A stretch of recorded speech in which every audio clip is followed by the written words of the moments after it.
శివ పార్వతులేమో ఈ దంపతులనిపించాలి, ప్రతి సంసారంలోనూ మా కథలే వినిపించాలి.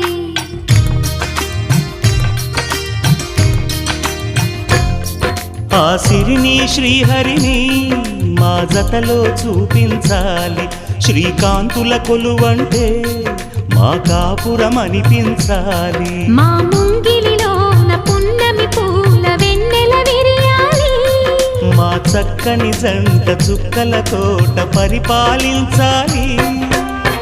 కలలో ఇలలో ఏ కన్నెకి ఇలాంటి పతి రాడనిపించే వరుణ్ణే వరముగ ఇవ్వండి, కని విని ఎరుగని వేడుకతో వివాహం జరిపించాలండి.